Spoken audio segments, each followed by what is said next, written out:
Hace unos días, cuando comenzaba el mes de junio, yo escuchaba versiones de que iban a haber movimientos de gente que trabajaba en la provincia, por un lado, como empleados, y otros trabajaban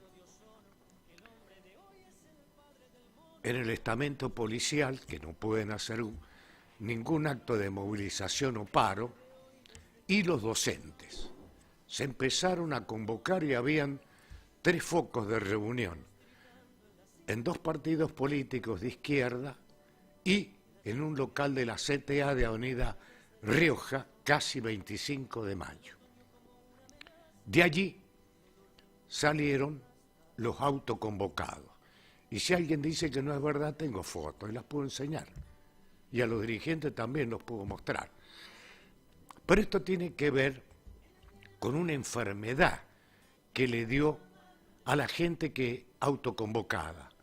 Algunos con letreros, otros a viva voz decían, hay que desafiliarse.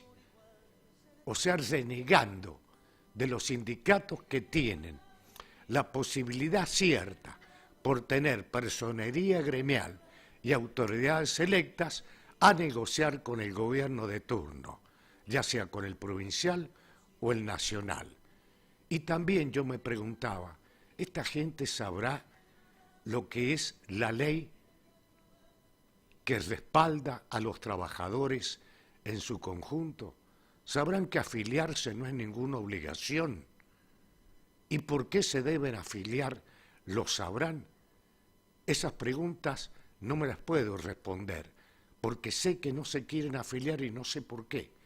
Porque le tienen bronca a algunos de los secretarios generales de los sindicatos que están habilitados, o porque no les son simpáticos, o porque directamente no conocen sus derechos.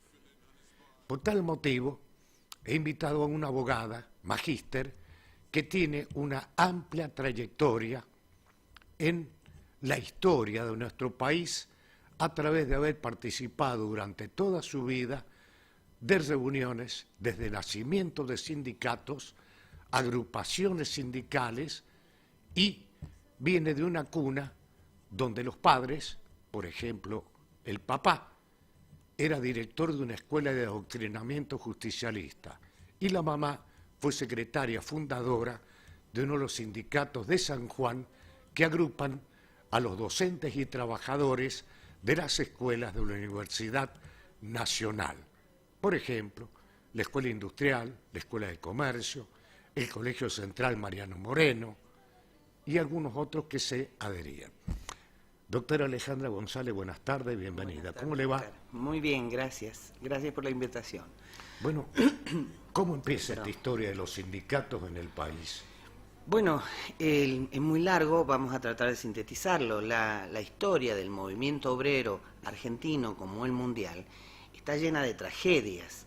Los derechos, yo quisiera aclarar, tener algunas ideas claras. Todas las conquistas y los derechos que hoy goza un trabajador, sea público o privado, derivan de la lucha de sus organizaciones sindicales, tanto en lo nacional como a nivel mundial.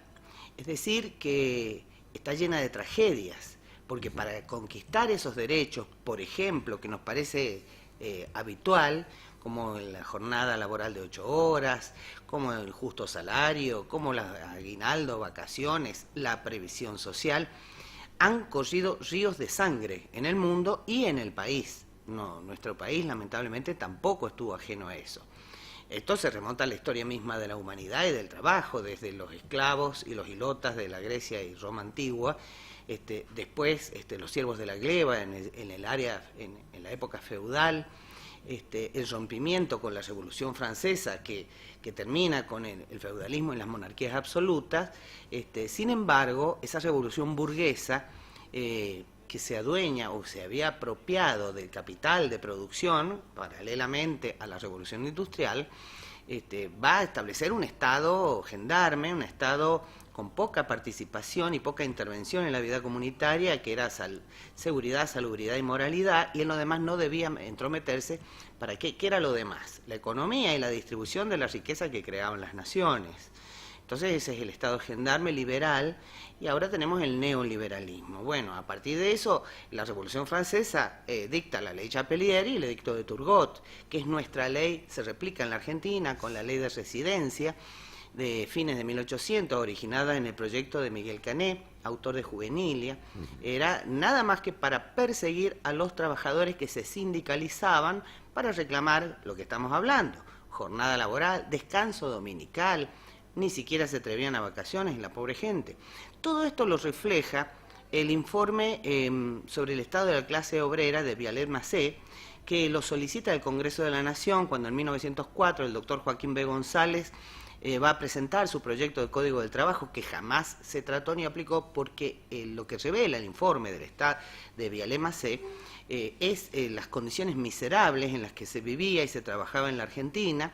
Los trabajadores, por ejemplo, no tenían jornada laboral, se pagaba menos a las mujeres y los menores, o se pagaba a una familia un solo salario, por ejemplo, los contratistas de viña en San Juan. Estamos hablando de lo inmediato, del siglo pasado, la primera mitad del siglo pasado. Es decir, los trabajadores morían, tenían una expectativa de vida de 27 años, morían de hambre o de enfermedades. Entonces, ¿qué pasaba? Esa Argentina del centenario de la patria era una Argentina sin duda muy, para unos pocos, muy oligárquica, por decirlo de algún modo.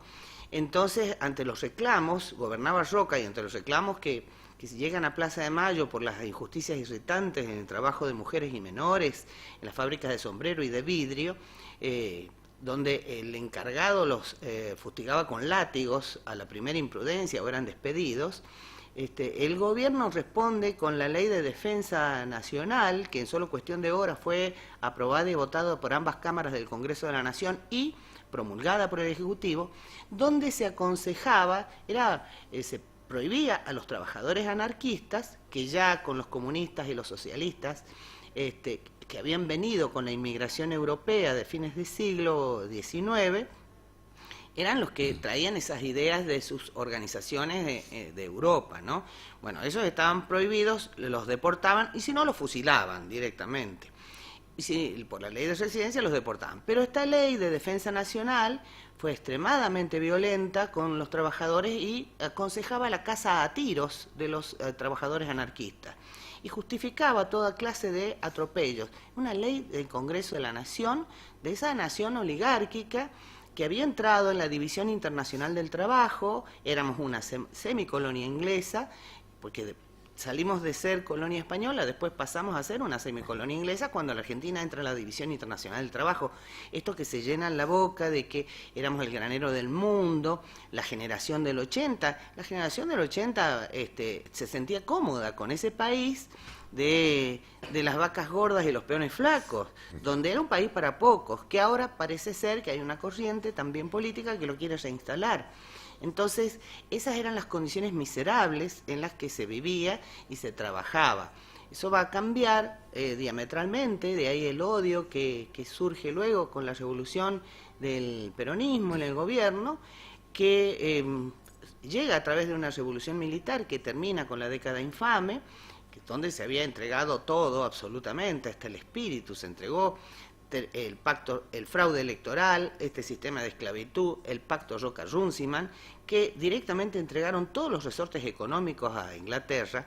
Entonces, bueno, esta decadencia de la década infame termina con un movimiento militar, pero que expresaba también la preocupación del conjunto de la comunidad, porque había también una intelectualidad argentina que pensaba que estaba haciendo todo un proceso identitario. Bueno, todo eso confluye y aparece el peronismo y aparece otorgando derechos, porque el general Perón, coronel entonces, elige la Secretaría de Trabajo y Previsión y desde ahí empieza a emitir decretos reconociendo la jornada laboral, el descanso dominical, las vacaciones pagas, el aguinaldo. Cuando se da el aguinaldo hubo un locao patronal, cerraron por 3 días los patrones, que lo pague Perón. muchas de estas leyes, de estos decretos que Perón pone en vigencia, existían como leyes planteadas por algunos socialistas en la Argentina, pero no se aplicaban. ¿Por qué? Porque eran declaradas inconstitucionales, porque nuestra Constitución de 1853, con las reformas del 60 y otras pequeñas de forma, era de neto corte liberal. Entonces no había un espacio para estos derechos sociales, que se llaman derechos de segunda generación. Entonces esta gran cantidad, 124 decretos leyes, que después, cuando gana las elecciones como presidente de la Nación, junto con Hortensio Quijano, va a ser tratado por el Congreso de la Nación y se llaman todas las leyes obreras de la Revolución, que ahí está el estatuto del docente, el estatuto del peón, de las distintas profesiones, las convenciones colectivas de trabajo. Es decir, hay una planificación de qué manera se va a cambiar el sistema. El justo salario, decía nuestra reforma constitucional, el doctor Sampay, abole el trabajo retribuido de acuerdo a las demandas del mercado. La previsión social es antípoda del pauperismo y de la desocupación capitalista, que era la Argentina que encuentran entonces. Entonces, todos estos derechos se van a hacer efectivos a partir de entonces. Y por el otro lado, estos sindicatos, los sindicatos socialistas, comunistas y anarquistas, la Argentina tenía una industria muy incipiente, eran sindicatos de oficios, pero va a comenzar un proceso de industrialización portentoso a partir de la posguerra y del cese de importaciones de la Europa que estaba saliendo de la guerra.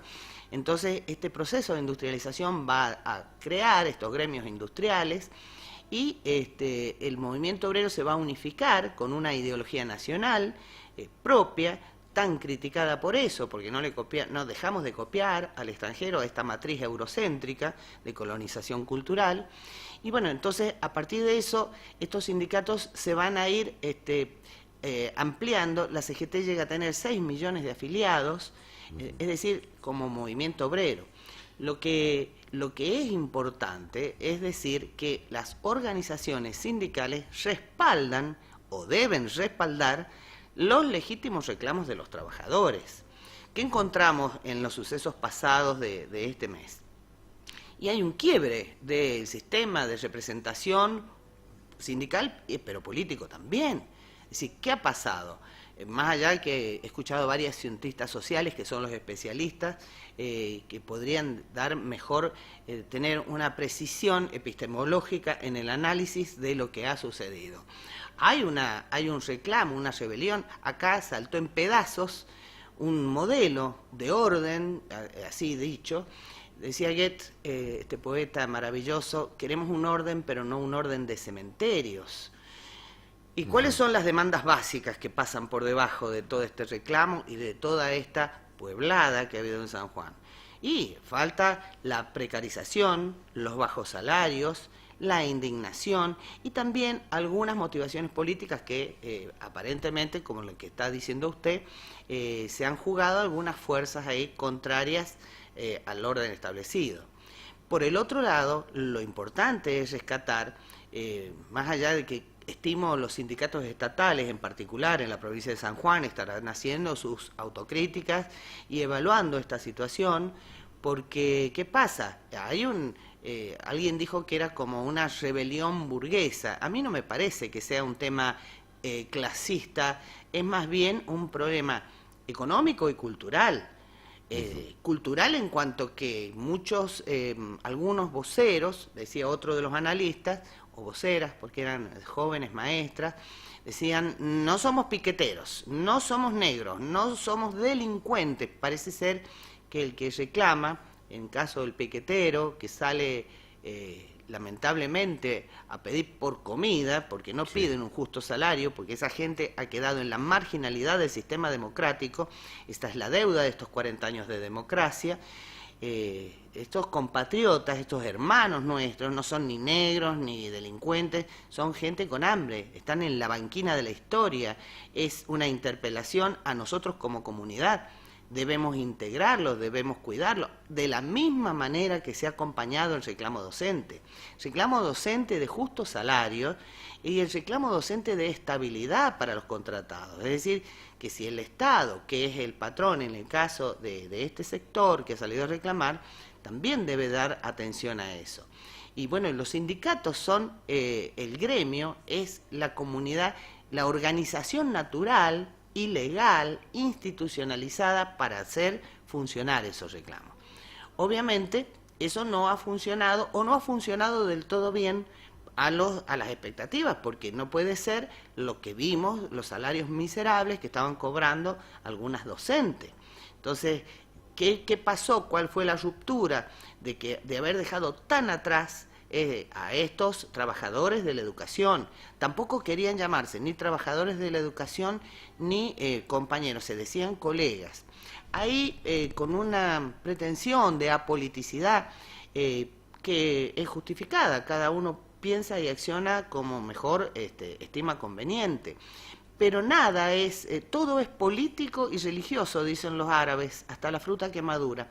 Nuestros intelectuales del pensamiento nacional dicen que no existe la apoliticidad, no que existe. Decirse apolítico es la proclama más fuerte políticamente hablando. Ahora, la detengo ahí. Sí, Los primeros días de mayo, sí, 4 o 5, los sindicatos locales que agrupan a los trabajadores docentes les decían a sus delegados que estaban esperando la paritaria nacional para la recomposición salarial. sí. Pero llegó el día 15 de mayo y esto los llevó a presentar notas para que la reunión que debían mantener con el gobierno en junio se hiciera en forma inmediata lo más pronto posible. Las autoridades gubernamentales se demoraron en contestar la nota para fijar una fecha. Ya llegamos a junio y ahí empezó la protesta formal, la debacle, diría yo. Pero no tuvieron la culpa por lo que yo conozco, porque he tenido las notas acá. Sí, sí, he leído. He tenido las notas, donde ellos pedían, con la suficiente antelación, de que se adelantara un mes la paritaria en San Juan, mientras esperaban la paritaria nacional, que se ha hecho posterior, la paritaria, a lo que ha sido el conflicto en San Juan, y les han aumentado el 30%, han logrado de que el salario tenga un piso y que tenga una estructuración y respaldo económico, el salario real. Está bien. Hasta ahí es la historia también. Claro, lo importante ¿cuál es? Es decir, por un lado, como les digo, yo no quisiese entrar en la autocrítica que seguramente están haciendo cada una de las organizaciones sindicales, los conozco, incluso he tenido participación, en alguna época fui asesora del gremio, de varios gremios de docentes.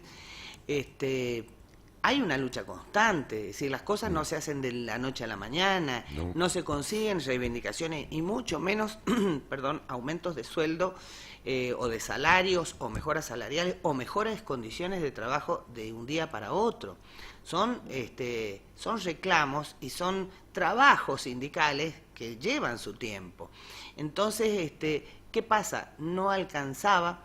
¿Por qué? Porque la diferencia del salario había quedado muy atrás. Y entre medio seguramente han habido otros factores.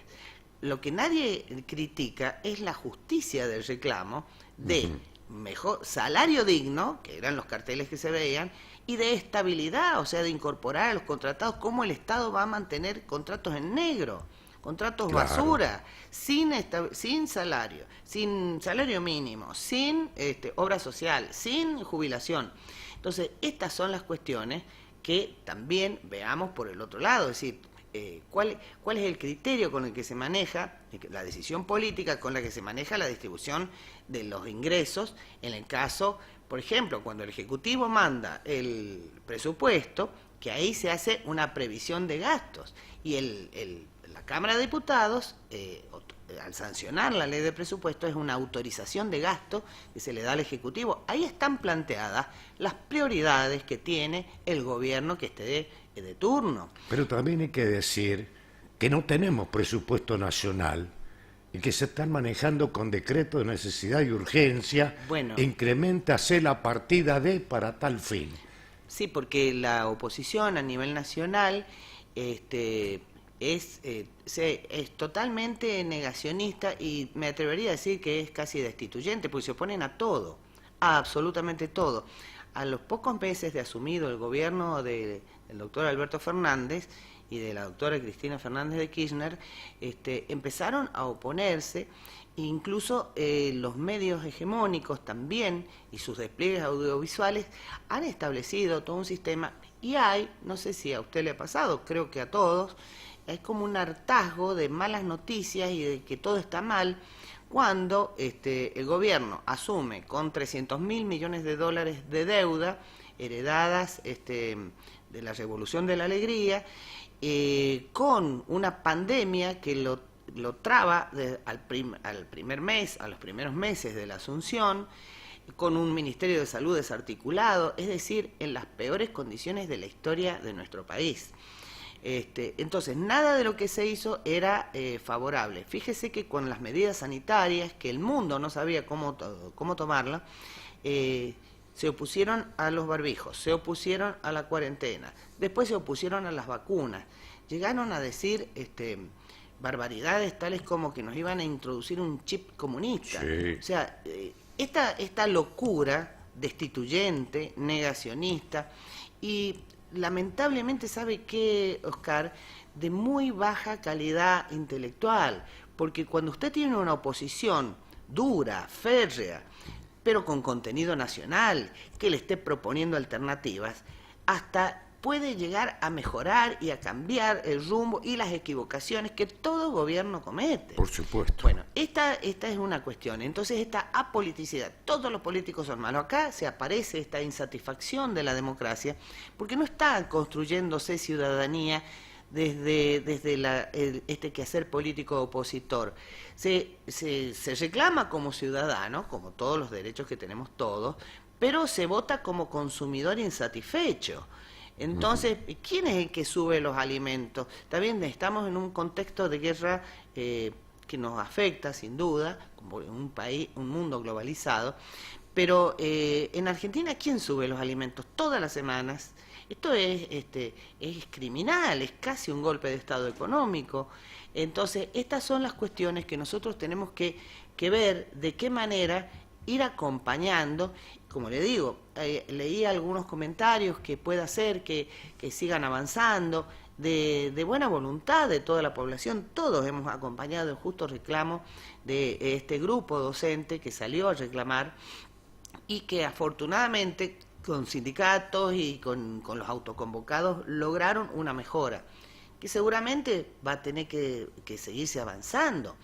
Y bueno, y también ver cómo se distribuye el ingreso en San Juan, porque si el docente tiene X pesos, un monto muy pequeño, y usted ve que el funcionariado tiene unos montos altísimos, entonces eso también crea un clima de hostilidad, pero no podemos sumarnos a esa vocinglería resentida, a esos ríos de tinta que se volcaban y ahora de aire y de redes, para ir sacando todo el resentimiento. No se construye comunidad, no se construye una sociedad de esa manera. Entonces, hay que tratar de organizarse, hay que sobre todo respetar los derechos y las opiniones de los demás.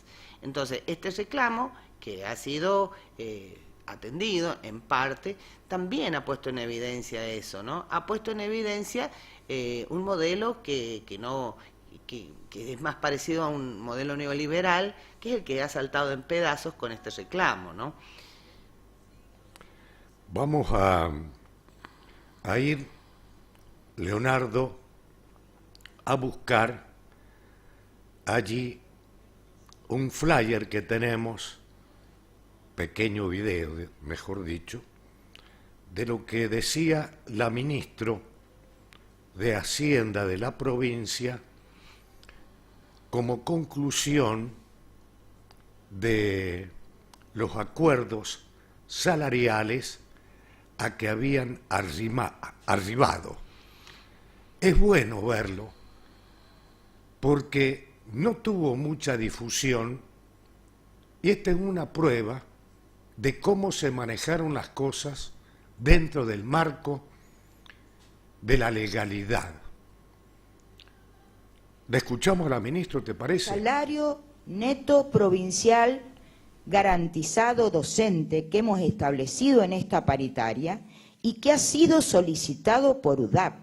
El petitorio de UDAP, quien tiene acceso al acta paritaria del día jueves, está transcripto el petitorio de UDAP, donde nos solicita que fijemos un salario provincial garantizado docente que represente el 30% del salario mínimo docente fijado en la paritaria nacional. Nosotros en esa oportunidad dijimos que solo podíamos hasta el 20%, ¿sí? Que fuera el 20%, y al otro día cuando llegaron con sus mandatos dijeron que el mandato era el 30%. Y tomamos la decisión de establecer esto, que entiendo es la única provincia que tiene un salario garantizado provincial, en este caso que representa el 30% más del salario mínimo docente nacional. Digo, es arduo el trabajo que se hace, luego lo que sucede puertas afuera del Estado, ¿sí? Yo lo desconozco, pero conozco hoy la opinión pública, solo eso. Yo sí puedo dar fe de lo que sucede dentro de las reuniones paritarias. Estamos historiando qué es lo que ha sido el sindicalismo en nuestro país, pero ahora falta San Juan. Y además de faltar San Juan, ¿qué beneficio le da a un trabajador que esté en blanco afiliarse a un sindicato y en qué lo perjudica? Porque hay muchos que ni lo saben, ni en qué los beneficia, ni en qué los perjudica. Bueno, siempre la agremiación, que es libre en nuestro país desde 1944, cuando el general Perón establece la ley de asociaciones sindicales para regularizar a las organizaciones gremiales que la oligarquía argentina las consideró siempre fuera de la ley y casi como organizaciones de delincuentes, que es un poco los sonidos que hemos escuchado lamentablemente ahora, ¿no? La organización sindical tiende primero a organizar a todos los que participan de una misma actividad para trabajar, para mejorar sus condiciones de trabajo, sus ingresos, su estado cultural, su estado familiar. Hay sindicatos que han avanzado y a partir de la capitalización que se hace con las convenciones colectivas de trabajo, tienen colonias de vacaciones, centros deportivos y algunos escuelas y hasta universidades propias. Es decir, que son instituciones que benefician a la comunidad, porque eso se extiende. Estar dentro de un sindicato es tener una protección, porque es la parte débil de la relación laboral, el trabajador individualmente considerado. Entonces el sindicato debe protegerlo y debe velar por su bienestar y el de su familia. ¿A cambio de qué? De la afiliación que implica un pago, el pago de un porcentaje del ingreso del trabajador, que es mínimo, bueno, y además tienen otras actividades. Ahora hay sindicatos que tienen mutuales, tienen sistemas financieros, es decir, estos son los beneficios. ¿Qué lo perjudica? Desde mi punto de vista no veo que haya un perjuicio porque nadie lo obliga a afiliarse. Pero es importante porque estas luchas de reivindicaciones siempre van a tener mayor solidez desde una actividad gremial. Yo siempre recuerdo, hace 27 años, cuando estaba mi madre en el sindicato docente de la universidad, en el SUTEN, ella se va, deja su actividad gremial ya grande, y tenía todo el salario docente de los preuniversitarios de la Universidad Nacional de San Juan en blanco, se había blanqueado, habían ingresado a el básico, Eso significaba que eso iba a beneficiar no solamente a la obra social, que en el caso es de DAMSU, de la universidad, sino también iba a beneficiar al docente que se jubilaba, porque se jubilaba con un mayor salario, una mayor jubilación, el porcentaje de la jubilación iba a ser mayor. Sin embargo, también tuvo que lidiar con este individualismo y ese egoísmo, porque habían muchas, no muchas, sino unas cuantas docentes que se dedicaban a insultarla, incluso que querían hacer renuncias masivas al gremio, que cobraban aquellos años 3 pesos por estar afiliado, 3 pesos. Y mi madre dejó la actividad gremial con el mejor salario docente del país. Sí, me acuerdo. Sin embargo, muchas de docentes que tienen esta concepción individualista y tienen fobia, era un odio, yo lo recuerdo con tristeza, ¿no? Y ahí está su mamá en pantalla, sí, ahí está con en una protesta. Neoliberalismo, le partieron la cabeza y así quedó ensangrentada. En la puerta de la Cámara de Diputados. Sí, en la puerta de la legislatura, eso es en 1995, el 21 de diciembre. Gobernaba Escobar. Escobar y Menem. Ese es el neoliberalismo, es el garrote disciplinador del que hablaba y sigue hablando Melconian, ¿no? ¿Por qué? Porque a la protesta social, ¿cómo se la ha tratado lamentablemente? A palos, y ahí lo vemos, ¿eh? Nunca hubo una disculpa, yo inicié una causa judicial, litigué 15 años contra el poder, mandaban los matones a mi casa, bueno, pero es parte lamentablemente de este sistema que se quiere infiltrar, como se infiltró este menemato neoliberal, y bueno, usted ve que han quedado, algunos apellidos han quedado, y esto es lo que hemos dicho, neoliberalismo nunca más. No se puede tratar así a un trabajador, imagínese, después de eso vinieron otros movimientos sociales en San Juan que salieron de madre, porque los reclamos salariales van del lado hay todo un sistema, los derechos se ejercen conforme las leyes que reglamentan su ejercicio, y si usted va a tratar a palos a un trabajador, entonces no es conforme reglamentan su ejercicio. Y los trabajadores que no les gustan los sindicatos, bueno, tendrán que arrimarse y armar una organización distinta, pero tiene que ser dentro de este esquema, que es el esquema institucional de una comunidad. Si no, ahí pasamos a ser anarquistas. Otra foto. Ahí estaba, sí, cuando estaban, justamente son todos sindicatos estatales, también es en el año 96, eso ya, porque la persecución fue larga, ¿no? Sí. Fue muy larga y para amedrentarlos. Sin embargo, esos hombres y esas mujeres de aquellos años, ahí está mi madre, lucharon mucho y consiguieron bastante, no obstante ser perseguidos y amedrentados, como le digo, yo tuve que hasta presentar una vez corpus preventivo en La Nación, por las amenazas que sufría la familia. Bueno, pero a eso no hay que retornar más. Nosotros vemos como todavía subsisten personajes y apellidos del menemato en San Juan y algunos hasta del onganiato, es decir, gente que ha sido criada en las más crudas dictaduras. Esto no es bueno, no le aporta ni a la clase política dirigente, porque lamentablemente han mamado leche conservadora. Hay todo un esquema y una percepción de la política que no es para unos pocos. Entonces, acá tenemos que intentar construir comunidad, una comunidad organizada, donde se integren todos, hasta los que no están de acuerdo. Si no están ¿Tiene otras fotos que he visto allí que ha traído? Y claro, cómo se trataba la protesta social, los reclamos en los últimos pasados 4 años de la gestión del ingeniero Macri, que bueno, también eran, ¿cómo le puedo decir? Las consideraciones... ¿Ese que está ahí es? Eso es en la Casa de Gobierno de Buenos Aires, cuando Vidal estaba en contra de los docentes, que les querían, o sea, Vidal cerró, la gobernadora Vidal cerró varias escuelas también. Sin embargo, ahí están los sindicatos docentes, está el cartel en la otra foto, Leonardo, donde ve esta Suteba, sí. Y no querían, obviamente fueron ferozmente perseguidas las organizaciones sindicales, que fueron los que sostuvieron Acuérdense, durante el menemismo, la carpa blanca, que la quisieron instalar acá y no se los permitieron.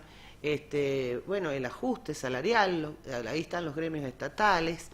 Ni hablar de lo que pasó con los jubilados, que se impuso a sangre y fuego también esa reforma que decía que le iban a ser beneficiosos y fueron ferozmente agredidos en diciembre de 2017, creo que fue eso. Bueno, ya en el 18 empezamos con los problemas y el crédito, el préstamo al Fondo Monetario y la mayor deuda con el Fondo Monetario de la historia de la humanidad. Entonces, todo esto hay que tener memoria. Hay que tener memoria y hay que tener cuidado. Seamos todos artífices del destino común, pero ninguno instrumento de la ambición de nadie, decía alguien que sabía mucho, que es mi general Perón. Doctora Alejandra González, gracias por refrescarnos la memoria, por traer de la memoria colectiva la historia del mundo, de nuestro país, y hemos terminado con San Juan. Esto es lo que ha pasado. Esta es la historia del sindicalismo. Le hemos tratado de llevar un aporte a la conciencia colectiva. ¿Para qué sirve afiliarse? ¿Y para qué sirve no afiliarse? Y si quiere formar un club, bueno, fórmelo. Haga un tecanasta, que seguramente le va a ir bien, desfile de modelos, y cuando tengan que llevar al hijo o al nieto a hacerlo operar de apuro, a un sindicato va a tener que vender varios bienes para pagar la operación, al no tener una obra social que la respalde y menos un coseguro. Esta es la historia, esto es verdad.